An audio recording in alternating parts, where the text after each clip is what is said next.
Avidya or Maya is a force of nature with three different personality traits or gunas. They are Sattva, Rajas, and Tamas. Sattva or purity manifests characteristics of goodness, truthfulness, and contentment. A sattvic person has a burning desire for liberation and divine intent to move away from the unreal. Next is Rajas or passion. This is the projecting power which drives activities or motion and produces attachment and suffering. A Rajasic person faces mental modifications and oscillates between the real and the unreal.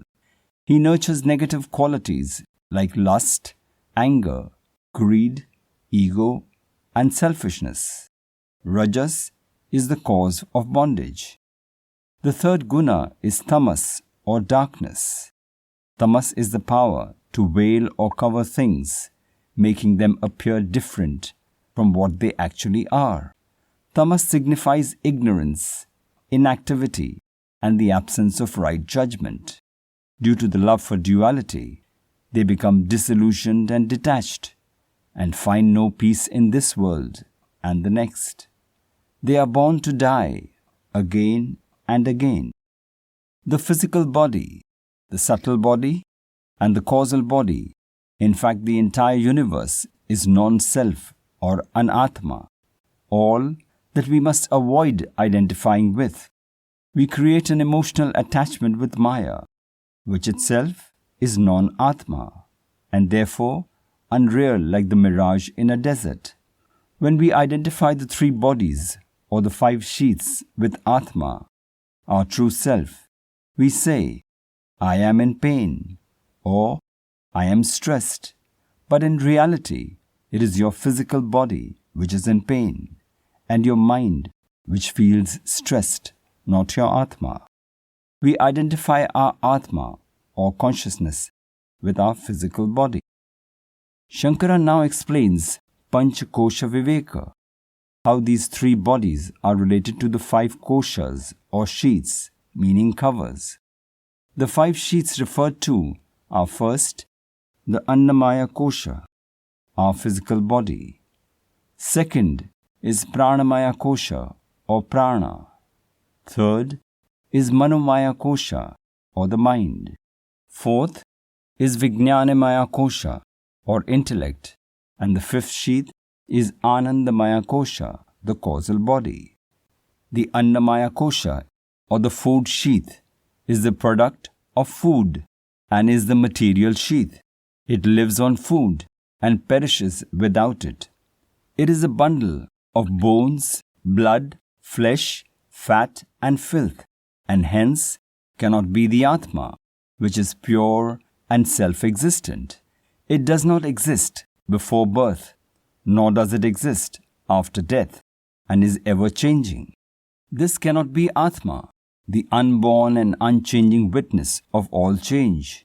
The body is seen, whereas Atma is the one that sees. The known body cannot be the knower, Atma.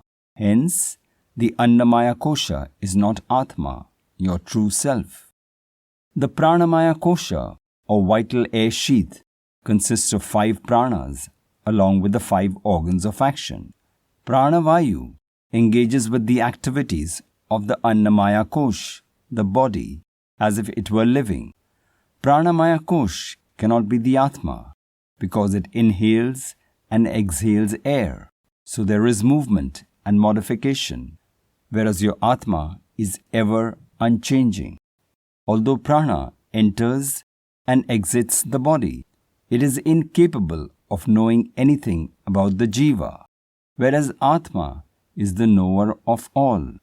Prana is dependent on the jiva and can be controlled. We can inhale and exhale in the desired pattern, but Atma is completely independent. It does not depend on anything and cannot be controlled by anyone. The Manomaya kosha, or mental sheath, comprises of the Jnana Indriyas and the mind, which has the power to desire. Due to emotional attachments, It causes divisions such as I and mine. It is powerful and becomes subjective, projecting things not as they actually are, but manipulated by likes and dislikes of the mind.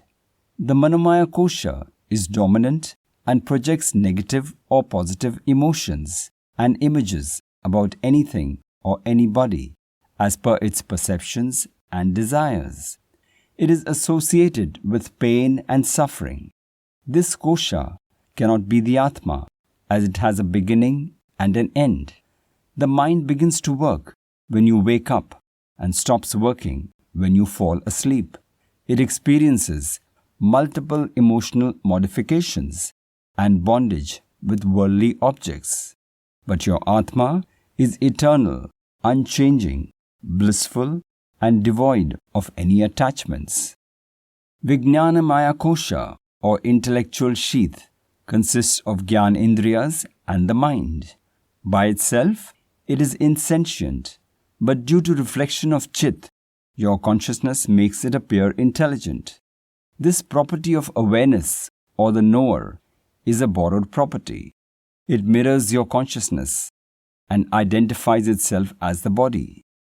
It performs good and bad karma as per its perceptions and experiences joy and pain. Its effulgence is due to the close proximity to your consciousness. The Vigyanamaya kosha is a superimposition on the self. It nurtures the thought that this consciousness is body, mind, intellect and is the cause of transmigration.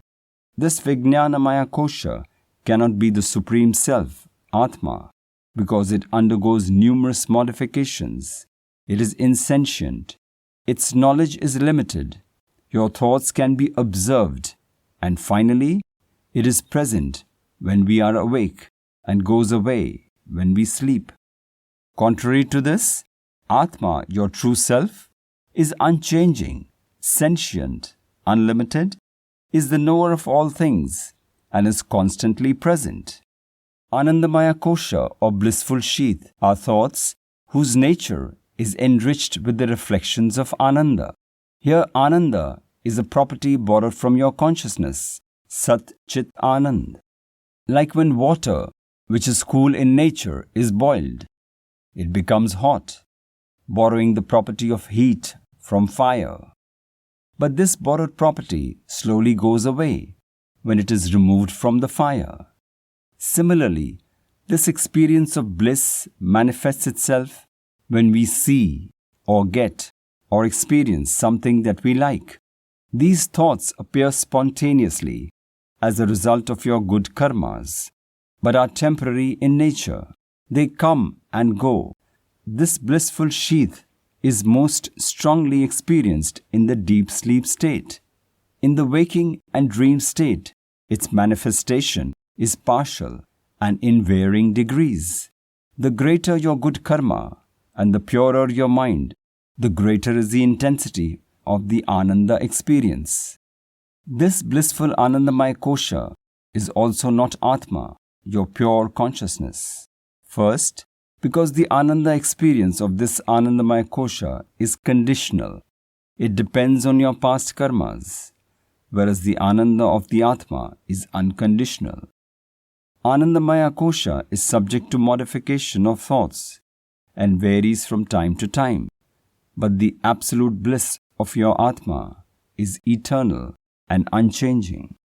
After negating all the 5 koshas by reasoning and analysis as unreal, following the process of niti, not this, what remains is the witness, your Atma, the self-realized entity which manifests itself in all 3 states, in wakefulness, dream and deep sleep, which is inwardly perceived and felt as Sat Chit Ananda, existence, knowledge, bliss. This is the Supreme Brahman, your Atma, your own true self.